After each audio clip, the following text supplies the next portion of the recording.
Hi, I'm Cian O'Carroll, and back in 2018 I met Vicky Phelan when she was looking for a solicitor to help her fight her case. She went on to win that case and uncovered a shocking healthcare scandal that has affected so many women and families across Ireland. We also became friends. Vicky went on to fight one campaign after another for women's healthcare in Ireland, and all the time fighting for her own life, fighting for more time. This is a series of conversations where Vicky and I discuss what went wrong in cervical check, how those fatal and life-changing mistakes happened, and look at what Vicky has achieved since she became an advocate for change.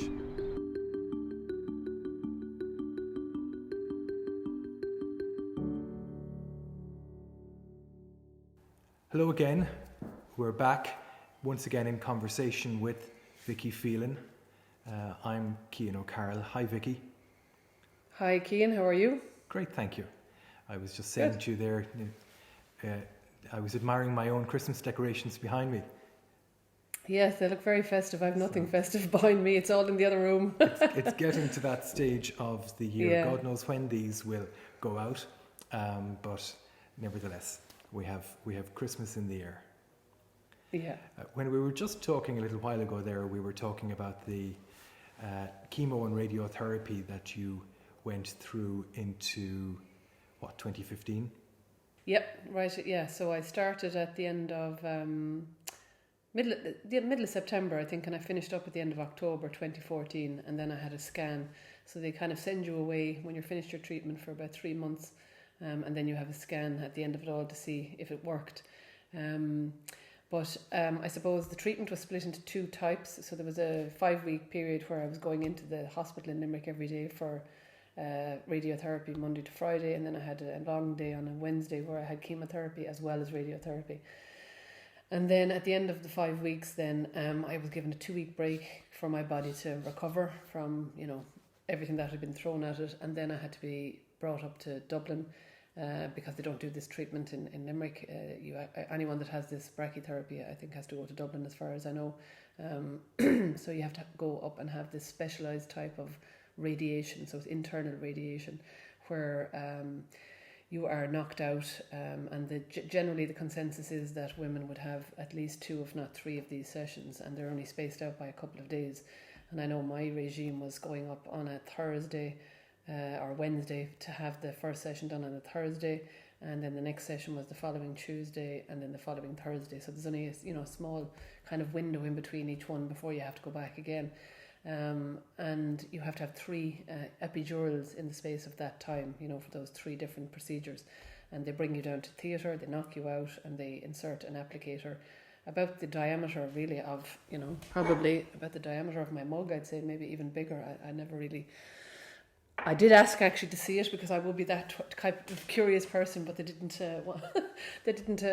offer to show me, so God knows how big it was. But anyway, I suppose they knock you out, so it's obviously quite large. Whatever they're putting inside you could be bigger than a baby's head, for what I know. But what they do then is, once they have this applicator inserted in your vagina, then you're wheeled out flat as a pancake. So you have to stay as flat and as still as possible. They try and tell you not to really move too much. And wheel you up then to a room where they have a radiation rods in there. So it's just one particular room where they can wheel a bed in. It's just big enough. And then they attach rods. So they attach all these, radiation rods to the applicator, and then they leave the room, and whatever is left then is radiated literally inside your vagina. And I remember asking them afterwards, like what happens, with this when you have this area radiated, what does it look like? And they said, well, everybody knows from the biology diagrams what an ovary looks like. You've got your 2 ovaries, and you've got that kind of shape that comes down. Well, everything literally just melts together. So it, just kind of melts everything together. So it just doesn't look like, the insides of a woman anymore, basically. And there's an awful lot of side effects then that come with that, because the tissue then that they've radiated up your vagina changes. So that tissue is obviously very elastic for sex purposes, but also for having a baby. So it stretches wide enough to allow a baby come through. So once they radiate that area, it tightens it and makes it much narrower and much more friable, is the word they use. So literally it's so paper thin, that tissue, after this treatment that even if you scraped your nail on the inside of it, you would bleed. And like even to this day, I would still have that sensitivity, you know. Do you know what I mean? If I by accident scraped I would still bleed, you know. So I mean, it's terrible, really, that the type of side effects that come with this. And you can imagine trying to go back to having any type of an intimate relationship after having treatment like that. You know, for most women, it's almost impossible, to be quite honest. And the walls of the vagina have, as you said, they've been so badly damaged by the radiation that they're no longer flexible or malleable, and it's hard and it's narrowed. Yeah. So for that purpose, then they give you a dilator or a set of dilators as part of your post brachytherapy. In a sense, it's a type of physiotherapy, I suppose. Yeah, I suppose that's what you would call it, yeah. So they give you this set of dilators, and at the time when I was being treated, the dilators that they were providing women were solid, hard plastic dilators. And I remember looking at them, and they give you a set. Obviously, you start off with the smallest one and work your way up to the biggest one, and they give you lubricant as well, and they give you information on where to get that, and that you should be using these for a certain number of minutes, you know, at least 10 or 15 minutes every day. And I have to say, I found that whole thing with the dilators very, I became very angry and very resentful of having to do this. And the main reasons that you're doing this, you know, physiotherapy of your vagina is for internal exams, so that your vagina doesn't close up, because it has happened. You know, I know of women whose vaginas have literally closed up, and that causes further problems, because you know, if it closes up, then there are, you know, you actually, some women have had to have surgery to try and, you know, open it up again, and that, you know, it's quite complicated. But also for internal exams, but also if you want to have a sex life again, you know, so it's to try and keep things open and keep it supple and keep it lubricated, really, you know, because that is a huge problem after this type of treatment, because there's no moisture going to that area anymore, you know. Very few of the women that I would have spoken to do get back to having a normal sex life, normal intimate relations. It does seem to be one of the very obvious life changes for what is a population of largely young women. Yeah, and obviously it's a huge problem. Fertility has been typically destroyed at an earlier stage, either through surgery or radiation. And you had that experience. I mean, you went into a rapid and early menopause from the treatment. I did. Isn't that right? Yeah, I did. So from the very start of the treatment, when I started back in September 2014, that the last period I had would have been in August, you know, just before I started treatment, and that was it. I never had a period again, you know. And they don't really. I mean, for me, I had my 2 children, and I hadn't planned on having further children anyway. You know, I'd already made my mind up that I had one of each. I was happy enough with that, and I didn't want more.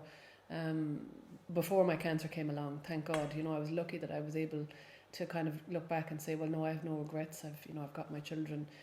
That choice wasn't made for you. Yeah, it wasn't, thank God. But I know for other women it certainly was.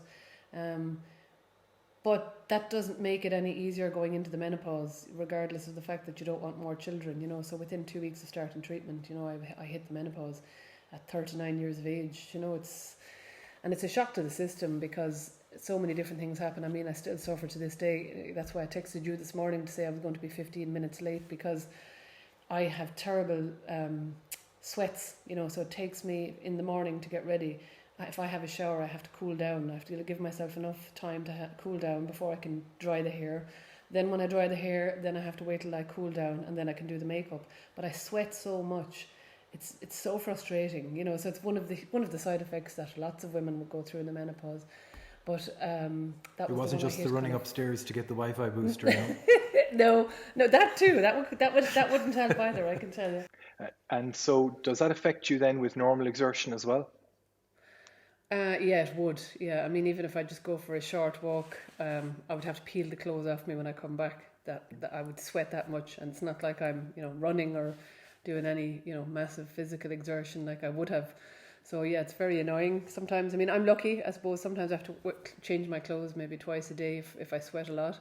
But I don't have night sweats. A lot of women get really bad night sweats, and I don't get that. So, you know, you have to be thankful for the small mercies. So I don't get that.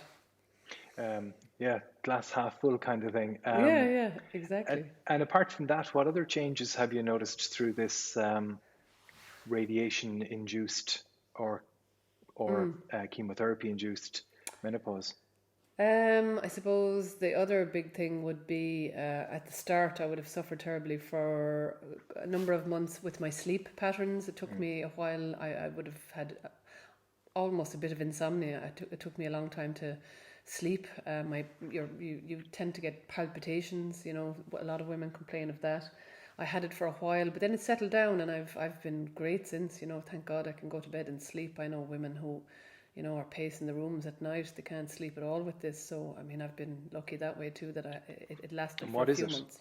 I mean, is it thoughts racing in your mind, or is it something else? No, I think it's just hormonal because your Yeah. hormones, you know, are gone now. They're not regulating your mood. They're not regulating your temperature. So women wake up with the night sweats and then they can't go to sleep again, and your heart starts racing. So your heart obviously has something to do with the regulation of your body, with the hormones, you know, that they obviously drive it. So that's something that a lot of women have huge problems with, but not me. Thank God, I've been lucky. You know, I had a few months of it. And of course, I went off and started taking different supplements to try and, you know, help me sleep at night. And but yeah, no, it's all settled down again. I sleep fine, thank God.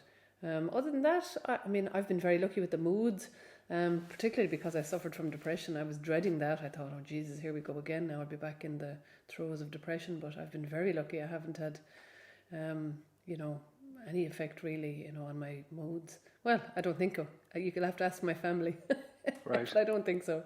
Well, any of my interactions with you, not that you, not that you'd necessarily see depression from the outside, but you just seem to be so full of energy through all of this, and there's something you're being driven forward with various different issues and things that you've been campaigning on. But we'll come to that again, I suppose. We went Yeah. down this slight siding um, when we were talking about brachytherapy, and we moved on Yes. then to the area of the menopause and how that's affected you. But just one other thing before we get back on track that occurred to me was your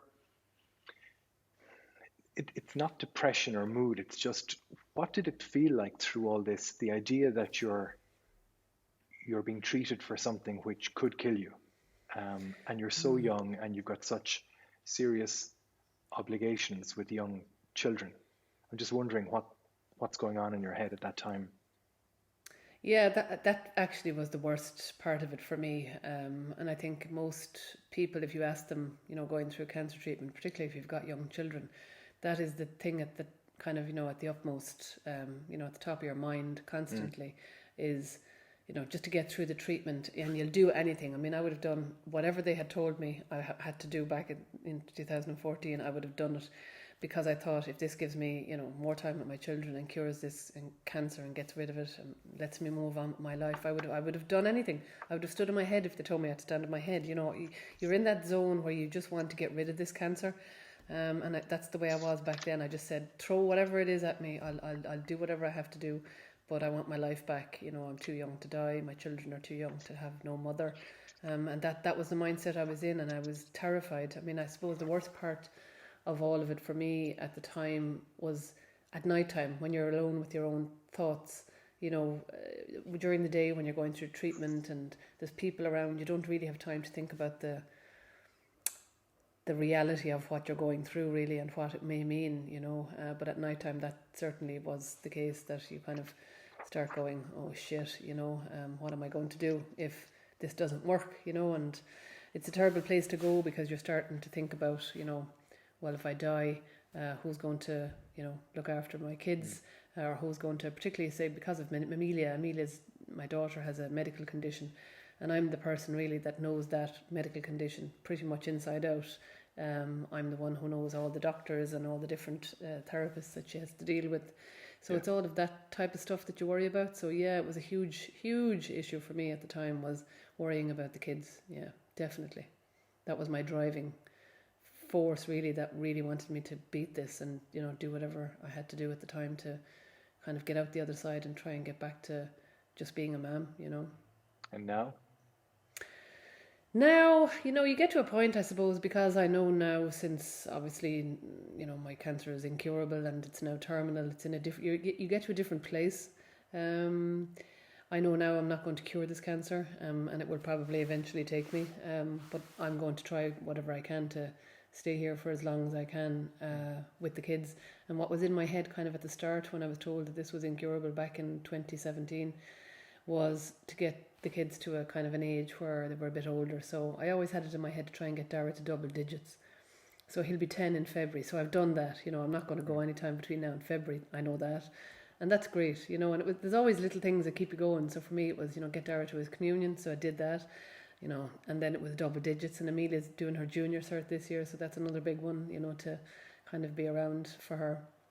Although it looks like I'm not going to be around for her for that. I'll be over in America, but I'll be on the phone and on, FaceTime and whatnot. I'll still be there to support her. That's the main thing, So you always you look for something, there are extra. There's always the next event. There is.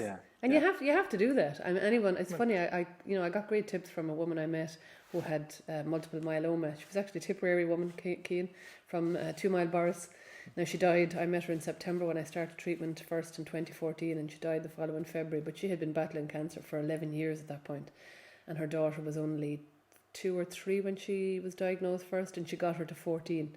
So she was like, when she was first diagnosed, I wanted to see her start in school. Then when she started school, I wanted to see her make her communion. So she kept setting herself little, and nothing too far ahead. That's the key. It's you can't look too far ahead, because then you're deluding yourself, really. So 6 months or a year down the line, it's enough of a goal to kind of go for. And then when you make it, it's great. And then you set another one.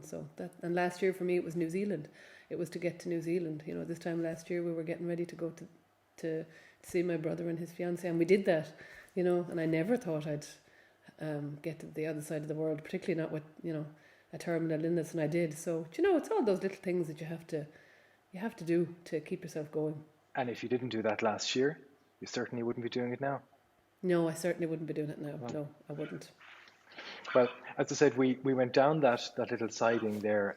We are going to come back to the other issues you've talked about, including changes in your own condition and an advancement in your disease a little bit later on. But when we broke away there, it was at the point of the brachytherapy and how tough that is, and you were describing how tough it was to go through, but also then the really devastating consequences of it. But I just wanted to explain, I suppose, slightly there, the earlier radiation you had, and you mentioned the tattoos, that was all about very focused, targeted beams of radiation. This brachytherapy is a much blunter instrument, isn't it? Yeah, it is a much blunter instrument. So basically they just, put this applicator up your vagina and attach rods, and they radiate literally whatever is left inside. It's not targeted, so it's... Because they don't know what's there or where it might be. No. And so they're just trying to scatter radiation into that area to save your life. Yeah, and I mean, that's why you do it. I mean, that's why I signed up to it.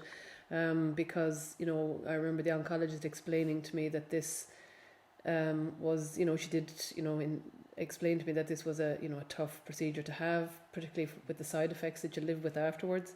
But she said, if we don't do it, there's a bigger risk of your cancer coming back sooner. I mean, I always knew I was going to be high risk. I remember her telling me that kind of even when I'd finished treatment, before I had the scan in February, that I was high risk, and that's why I was being brought back every 3 months. But I suppose I got an extra 3 years, I mean, if I hadn't had that treatment, maybe it would have come back sooner. Who knows? You just don't know, I suppose. Now that was in roughly early 2015 when you were wrapping up your brachytherapy, or was it still in late 2014? That was late 2014. So I had the brachytherapy. I had the last session of brachytherapy on my 40th birthday. Lovely birthday present to have, yeah. That's right. In October 2014, yeah. I'll never forget it. That's right, because I remember the slight coincidence of dates there was that just 2 days after that brachytherapy ended, your cancer diagnosis from earlier in that year had now been reported to cervical check, and they had reported it on to CPL, the laboratory in Texas that had tested or had interpreted your uh, your 2011 smear, and they had pulled it at that stage. And just 2 days after you finished your treatment, they looked at it a second time and saw that it had not been read correctly in 2011, God, and that there were in fact. Yeah, that's hard to hear, isn't it? I mean, you'd only just told me that recently, and I have to say, having thought about it, it's hard to hear that, knowing that that's what my body was going through at the time. To know that, there was a chance that this could have all been prevented. Obviously, if it had been read correctly. They discovered that at that point, but it wasn't.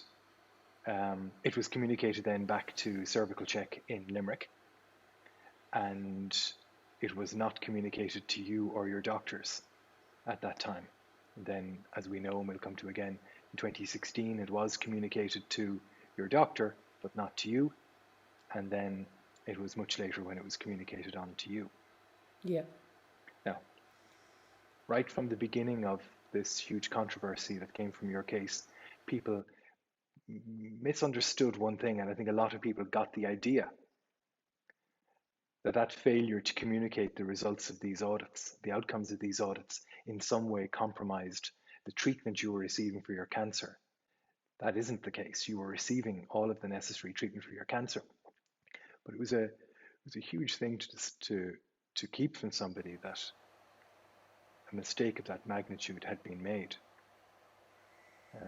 In any event, that's the closing weeks and days of 2014, and then after your treatment completed, you then go into this surveillance period where they're keeping an eye very closely on you. How frequently is a patient, or at least how frequently were you followed up? Yeah, very frequently, every 3 months. And I suppose that's why I asked the question when I went back in February and had an MRI scan. So they send you home after you finish treatment.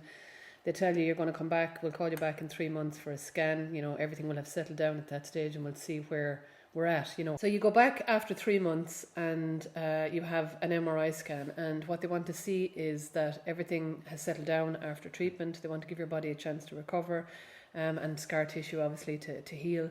And then they give you a scan, and they bring you back in to see how things worked. And I know I've spoken to other cancer patients about this, and a lot of patients would agree that this is one of the worst times actually during your cancer treatment phase, this period where you're not having treatment but you're in limbo and you're waiting for this scan to see whether or not the treatment you had worked. It's a very worrying time for a lot of people, and I know a number of people I spoke to, and it happened to me. That was when I kind of hit a wall really, and I'd say I started becoming, I could feel the depression starting to sink back in at that point, because the kind of the fighting period was now over, with the kind of, and having something to do every day and go for treatment. And now I had 3 months of doing nothing, because obviously I couldn't go back to work. I was really sick. Kids were in school every day, but I was still really tired, terrible nausea. It took 2 or 3 months really for the tiredness to leave my body, to feel some bit normal.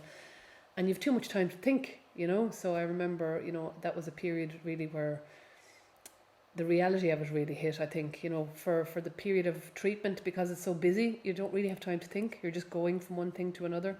So that period is really, I find from other people I've spoken to have said the same thing, very, very difficult for people. So anyone that is going through treatment at the moment, just be, conscious of the fact that when you finish treatment, there is going to be a period where you're waiting for this scan, where, you might kind of feel, the reality and the enormity of what's happened will probably hit you. So just be ready for that, because I certainly wasn't, So it took its toll on me, I think, at that point. But I have to say, when I went back in February and got the results of that scan, because you're waiting for this scan, you want to make sure that this has worked, but you don't know. And you're wondering, is cancer still growing in my body? And you're feeling around for lumps constantly. I didn't stop feeling for lumps in the shower for up to, I probably have stopped now because I'm at the stage where it's terminal. It doesn't really matter. I think that's probably what it is. But, you know, up to about 2 years ago, I was still feeling for lumps in the shower, you know. I mean, it's just something you can't stop doing, you know. So I remember going into for this consultation with my consultant, with the results of the scan, and I was extremely nervous because I still had quite a bit of pain, and of course they kept saying it was from the radiation, which it probably was, you know, in my pelvis settling down. But I remember her telling me, you know, there's no evidence of disease, and I'll never forget that feeling of relief. You know, there was just huge relief. I remember, you know, and I wouldn't be a very emotional person, but I remember bursting into tears because you're holding so much in for so long that you're hoping she's going to tell you this news, but at the same time you can't hope that that's what she's going to tell you. Do you know what I mean? So when you hear it, it really, you know, the floodgates open up. So I remember being quite emotional for a few days, you know, and being on a high really, I suppose, you know, for a number of weeks. And then just trying to get back to you know, and then I started planning. Up until that point, I didn't plan anything. So after that, when I got told there's no evidence of disease, I started planning on kind of, you know, resuming life really, and trying to think about going back to work and, you know, planning things with the kids. And it was a nice period, you know. Did you do anything special at that time to mark that? No, we didn't really, I suppose. I mean, I just would have obviously, you know, went down to my parents and celebrated with them and, you know, with my friends. But no, I wouldn't have done a huge amount of celebrating. I think it was still, you know, I was probably still too sick, really. Do you know what I mean? You're still so tired and so sick. It's very hard. So I didn't touch a drop of alcohol for months after I had treatment because I was so sick of being nauseated with treatment that I just couldn't think of, you know, touching anything that might give me that effect, you know, because I don't tolerate alcohol well anyway. And are you tired all the time at that stage? Yes. Is it? Yeah, very tired. It took months really for that to come back. Okay. Yeah, so my surveillance period was, so basically my oncologist told me, you know, she was quite upfront and said, look, you know, you are in a high risk category for recurrence because of the fact that and I remember saying to her at the time, but I was only stage 1, you know, surely, you know, that would be a better outcome. And she said, well, yes, but because your tumour was, you know, over 3 centimetres, it's considered a bulky tumour, and because you had positive lymph nodes, even though there were only 2, you're still you would actually be graded like a stage 3 patient, even though it's stage 1B2. So she said we would treat patients like you as high risk for recurrence, and that means you'd be coming back to see us every 3 months. So every 3 months I saw either my oncologist or my gynecologist, and that was going to be the state of play really for 2 years. If I got to a point at the end of those 2 years that, you know, things were looking well, then I would be kind of, you know, back to maybe every 6 months. And I nearly got there. I nearly got to that point, you know, but November 2017 then was when things changed, when I wasn't going back just for checkups, unfortunately, at that point. But in November of 2017, you were going back for a regular checkup. It's just that you had started now to feel, well, you had nothing too serious, but you had some back pain and really not much else apart from that. Bloating, I think you said. You felt a little bit of abdominal bloating. Yeah, I mean, you know, when you think about it, when I think back to when I was diagnosed first in 2014, you know, I went in with, you know, a little bit of bleeding, but I had no other symptoms. I had no pain. I had nothing except for this unusual bleeding, really, you know, and I had a 4 centimetre tumour. And then when my cancer came back in November 2017, the only thing I complained about was lower back pain, and it was nothing that I needed to take medication for. It was just kind of a niggling pain, really, and bloating. So, you know, I was after putting on a bit of weight, and a lot of it was around my abdomen. So I just felt this kind of, I felt my abdomen was bloated rather than weight gain. You know, I just felt that and I felt jeans, say if I wore jeans or anything that was tight around my abdomen, it was very uncomfortable. So I stopped wearing things like that. So I started wearing dresses and tights and anything that would kind of go over my tummy, really. Now I know it was a tumour that was pressing, you know, on it, but at the time I just thought this was strange. And the only other thing I can describe, I suppose, at the time, and a number of women said the same thing to me with cervical cancer, is a tugging, like a tugging sensation, which I couldn't really explain. The only other time I'd felt that kind of a sensation was when I was pregnant, when I was quite heavily pregnant, and I'd feel a kind of a, you know, you'd feel the baby move and it would be like a tugging sensation. So it was that kind of, so nothing that you would think, you know, would be alarm bells for cancer, and particularly not for, a fairly large 10 centimetre tumour. But that's what it turned out to be. So I just remember asking for a scan at that point because I had been consistently complaining of back pain for, a number of appointments at that stage. And when I went in for that checkup with Mr. Hickey, he said, yeah, I see that you have been complaining of back pain. He said, let's, send you for a scan because you haven't had one now for over 2 years. So, I had had that scan at the end of my treatment in February 2015, and I hadn't had another one since. So this was over 2 years. And that was it. That was what happened then that day. He just sent, provided me with the kind of a referral for a scan. And then 2 weeks later, I had the scan and everything else changed. And they found this chain of lymph nodes around your aorta that were enlarged. Yeah, so I remember him explaining it to me. When I went back to Mr. Hickey, it was him I went back to get the results of the scan, and I remember him explaining it to me that he drew it for me because the minute I heard the word aorta, I thought, oh Jesus, like anyone would, my heart, what are you talking about? I didn't think you could get cancer on your heart. And he said, no, he said the aorta comes down from the heart, he said, but it goes down kind of, at the back of your abdomen. So he drew it and he said, what's happening is there's a chain of lymph nodes. You've got lymph nodes all over your body. And he said there's a chain of lymph nodes down around that area in the para-aortic region. And you've got 5 lymph nodes that have tumours. And he said they've all formed a mass around your aorta. So because as they grow, as soon as they touch another lymph node or another tumour, they grow into each other. So it forms a mass. So the whole mass was 10 centimetres, around this aorta. And I had another lymph node in my groin and one in my shoulder, a small one in my shoulder, or in my axillary node under my shoulder. And where was the other one?